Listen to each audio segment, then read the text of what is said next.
धूप में, चिलचिलाती धूप में बैठे रहे और मैं आकर के स्टेज पे राजेश ठाकुर जी से यह कह रहा था कि सामने साए का इंतजाम क्यों नहीं है। तो शकील साहब ने कहा कि कल मौसम बहुत अच्छा था, हमें लगा आज भी अच्छा रहेगा, इस चक्कर में हमने साए का इंतजाम नहीं किया। मैं आपसे माफी चाहता हूं कि आपको धूप में बैठना पड़ा। मैं आप तमाम लोगों से, कांग्रेस के कार्यकर्ताओं से, अल्पसंख्यक विभाग के पदाधिकारियों से और अपने चाहने वालों से इस बात के लिए खास तौर से माफी चाहता हूं कि हम राइट पर बैठे रहे साए में और आप धूप में बैठे रहे, तो खुसूसी तौर पर इस बात की माफी। लेकिन नया पाने की चाहत में पुराना छूट जाता है, नया पाने की चाहत में पुराना छूट जाता है। तुझे अपनाऊं तो मुझसे जमाना रूठ जाता है। मोहब्बत पढ़ने लिखने में बहुत आसान है, लेकिन मोहब्बत को निभाने में पसीना छूट जाता है। मोहब्बत को निभाने में पसीना छूट जाता है। मैं देख रहा था आप पसीने से तरबतर थे, कुछ लोगों ने तो कुर्सियां अपने सरों पर रख ली थी। मैं उनकी मोहब्बत को सलाम करता हूं। जो लोग इधर खड़े हैं, अगर वहां आप सामने कुर्सियों पर बैठ जाएंगे तो अच्छा लगेगा। मेरे पास तकरीबन 35 से 40 मिनट का वक्त है, उसके बाद मगरिब की अजान शुरू हो जाएगी। आप सारे लोग बड़ी तादाद में यहां इकट्ठा हैं। मैं आज आपसे गुफ्तगू करने के लिए आया हूं और अल्पसंख्यक अधिकार सम्मेलन के नाम से झारखंड माइनॉरिटी डिपार्टमेंट ने जो ये कोशिश शुरू की है कि आपको इकट्ठा किया जाए, आपके बीच में अपने हुकूक की बात की जाए, अपनी सरकार से अपने हुकूक की बात की जाए। ये मुश्किल काम रहा, लेकिन मैं झारखंड अल्पसंख्यक विभाग के सारे साथियों का बहुत शुक्रिया अदा करूंगा कि जिन्होंने ये कवायद शुरू की है। मैं एक बार अपने तमाम सम्मानित अतिथियों का नाम भी लेना चाहता हूं। हमारे आदरणीय राजेश ठाकुर जी, आलमगीर आलम साहब, रामेश्वर उरांव जी बहुत अच्छा बोल रहे थे। उन्होंने कहा कि मैंने तस्वीर देखी थी, मैं इमरान को सामने से देखना चाहता था। मैं भी साउथ इंडिया के कई फिल्मों के विलन देख रहा था, तो मैंने सोचा था कि मैं जाऊंगा तो शायद ऐसा कुछ एक शानदार, और यहाँ आके लगा कि वो साउथ इंडिया फिल्मों के हीरो हैं। एक बार जोरदार ताली उनके लिए एक बात के लिए बजनी चाहिए। और झारखंड वालों, इन्हें संभाल के रखिएगा, अगर किसी निर्देशक की नजर पड़ गई साउथ इंडिया के तो फिर ये आपको नहीं मिलेंगे, इन्हें उठा ले जाएंगे और इनसे फिल्मों में काम दिया जाएगा। लेकिन उनके जज्बे को सलाम, बहुत शानदार उन्होंने बोला। जिस तरह से उन्होंने एक बात कही कि देश घूमिएगा तो इज्जत मिलेगी, सम्मान मिलेगा, कांग्रेस मजबूत होगी। मैं उनकी इस बात को दिल से लगा के रखूंगा। मैं आज यहाँ हूँ, कल और यहाँ पे एग्जीक्यूटिव मीटिंग करूंगा, उसके बाद परसों बिहार में चुनाव प्रचार में रहूंगा और वहां से सीधे महाराष्ट्र चला जाऊंगा, नांदेड़ रहूंगा, फिर दादरा नागर हवेली जाऊंगा। मैं लगातार घूम रहा हूं क्योंकि राहुल गांधी जी ने जो जिम्मेदारी दी है उसको आगे लेकर के चलने के लिए सड़क पर उतरना पड़ेगा। घर बैठने से काम नहीं चलेगा, इसमें कोई दो राय नहीं है।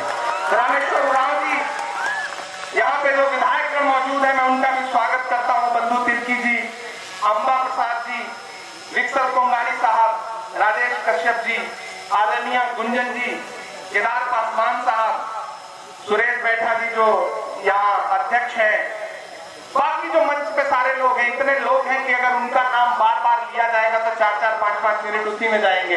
मैं उधर जाना नहीं चाहता। डर मुझे भी लगा फासला देखकर, जब मैंने शकील साहब से कहा कि कितने दिन पहले माइनॉरिटी डिपार्टमेंट का कोई चेयरमैन आपके झारखंड गया था, तो उन्होंने कहा कई साल हो गए। तो हमने कहा जाते क्यों नहीं लोग? तो बोले बड़ी खुराफात होती है इसलिए नहीं जाते। लोग लग जाते हैं इस चक्कर में कि प्रोग्राम किस तरह से डिस्टर्ब हो। लोग इस बदमाशी में लग जाते हैं कि किसी भी तरह से प्रोग्राम कामयाब ना हो सके। करके तमाम खुराफातें होती हैं, इसलिए लोग बचते हैं आने से। मैंने कहा नहीं, आप मुझे ले चलो, अगर एक आदमी भी मौजूद रहेगा तो मैं एक आदमी से मुलाकात करूंगा और उसके हक के लिए आवाज उठाऊंगा, उसके लिए बात करूंगा। मैंने शकील साहब से कहा, शकील साहब मुझे भीड़ की ख्वाहिश नहीं है, मेरा नाम इमरान प्रतापगढ़ी है, मैं किसी भी शहर में रात के मुशारे में खड़ा हो जाऊं तो 50,000 लाख का मजमा मुझे सुनने आता है, लेकिन मैंने उस दुनिया को एक किनारे रख करके अगर सियासत की दुनिया में कदम रखा तो महज इसलिए क्योंकि मैं जिन मुद्दों पर माइक से नज़्म पढ़ के आवाज उठाता था उन्हें जमीन पर उतारने की जरूरत है, मैं इसलिए सियासत में आया हूं। तो मैंने इन्हें कहा कि आप अल्पसंख्यक अधिकार सम्मेलन के लिए मैं आऊंगा। इसी थके हुए दस्ते तलब से मांगते हैं, इसी थके हुए दस्ते तलब से मांगते हैं, जो मांगते नहीं रब से वो सबसे मांगते हैं। वो भीख मांगता है हाकिमों के लहजे में, हम अपने बच्चों का हक भी अदब से मांगते हैं। मैं आपके बीच में खड़ा हूं, ये बहुत तारीखी सरजमीन है जहां पर मैं खड़ा हूं। मैं खड़ा हूं एक ऐसे महापुरुष बिरसा मुंडा की सरजमीन पर जो पूरी दुनिया में उनके नाम से जानी जाती है। मैं खड़ा हूं शेख भिखारी की सरजमीन पर जो पूरी दुनिया में उनके नाम से जानी जाती है। और मैं खड़ा हूं ऐसी सरजमीन पर रांची वालों, जिस सरजमीन पर कभी मौलाना आजाद साहब ने अपनी जिंदगी के बेशकीमती 3.5 साल नजरबंदी में गुजारे थे, मैं उस सरजमीन पर खड़ा हूं। मैं आपसे गुफ्तगू करने के लिए यहाँ आया हूँ। लाइक करना है सर। मैं देखता हूँ जब रांची को तो मुझे रांची की फजाओं में मौलाना आजाद के ख्वाबों की ताबीर बन करके अंजुमन इस्लामिया दिखाई पड़ती थी। जब मैं देखता हूँ रांची को तो मुझे यहाँ के मिंबरों से आज भी मौलाना आजाद के दिए गए खुतबों की सदाएं आती हैं। मैं जब देखता हूँ रांची को तो मैं महसूस करता हूँ कि 1952 में इब्राहिम अंसारी के नाम पर पहली बार यहाँ से किसी ने इस देश के पार्लियामेंट में आपकी नुमाइंदगी की थी। मैं यहाँ खड़ा होकर के आपसे गुफ्तगू करते हुए कह रहा हूँ कांग्रेस, लेकिन हालात बदले तो ऐसे बदले कि इसी झारखंड की फिजाओं में हमने मिनहाज अंसारी से लेकर के तबरेज अंसारी तक की चीखें भी सुनी है। मैं खड़ा हूँ आपके बीच में, मैं आपसे गुफ्तगू करने आया हूँ क्योंकि शहर से मेरा बड़ा गहरा रिश्ता रहा है।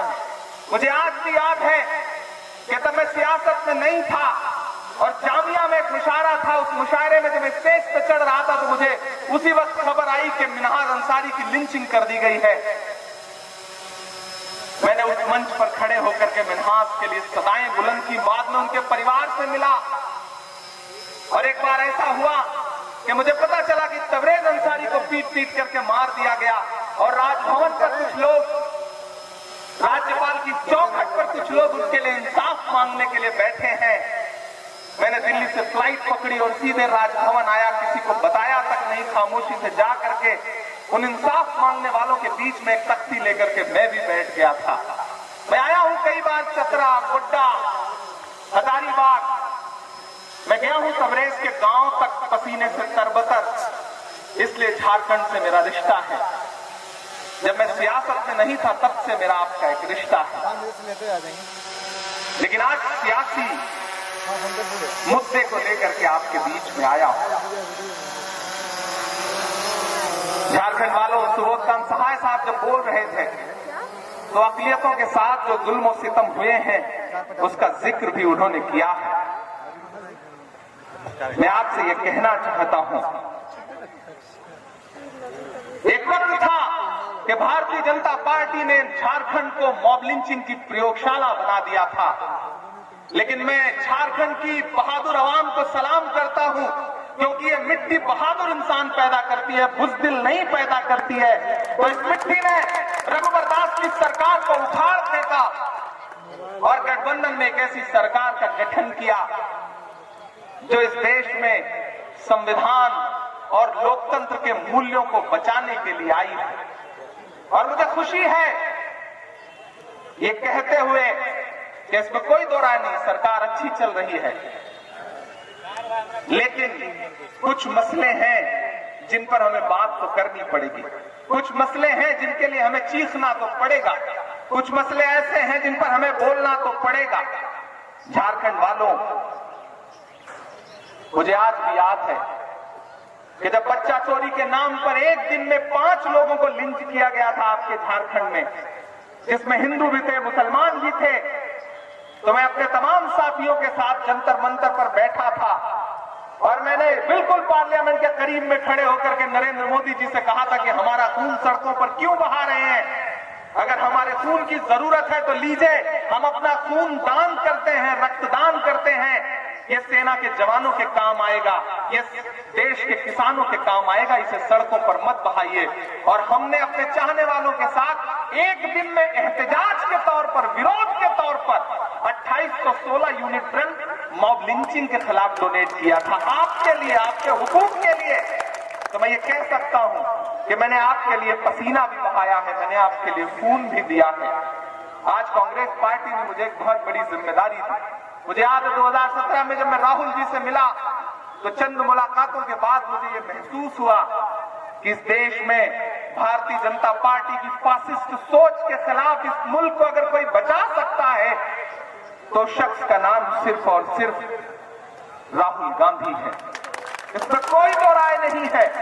इस बात को आज आप तस्लीम करें या 2, 3, 4 साल बाद मुल्क के और बर्बाद हो जाने के बाद तस्लीम करें, लेकिन इस बात को तस्लीम पूरे मुल्क को करना पड़ेगा कि इस देश को राहुल गांधी के अलावा, कांग्रेस के अलावा कोई नहीं बचा सकता है। क्योंकि भारतीय जनता पार्टी की सरकार जिस दिशा में इस देश को लेकर के जा रही है, आप सारे लोग देख रहे हैं कि हालात कहां से कहां पहुंच गए। आज अभी मैं स्टेज पे बैठा था और ट्विटर पे ट्रेंड कर रहा है कि किस तरह शाहरुख खान के बेटे आर्यन को फंसाने के लिए बाकायदा उगाही करने के लिए उसे अरेस्ट किया गया और अरेस्ट करने के बाद 25 करोड़ रुपए बाकायदा उगाही के मांगे गए थे। अगर वो पैसे दे दिए गए होते तो उसे जेल न भेजा जाता। अभी मैं स्टेज पे बैठा था तो ट्विटर पे यह खबर ट्रेंड कर रही है। आप अंदाजा लगाइए कि एजेंसियों का किस तरह से इस्तेमाल किया जा रहा है। ऐसे में हमें बहुत मुत्तहिद होकर के, बहुत एकजुट होकर के बोलना पड़ेगा, हमें आवाज उठानी पड़ेगी। क्योंकि झारखंड वालों, मां भी बच्चे को दूध तब तक नहीं पिलाती जब तक बच्चा रोता नहीं है। इसलिए आपको अपने लिए बोलना तो पड़ेगा।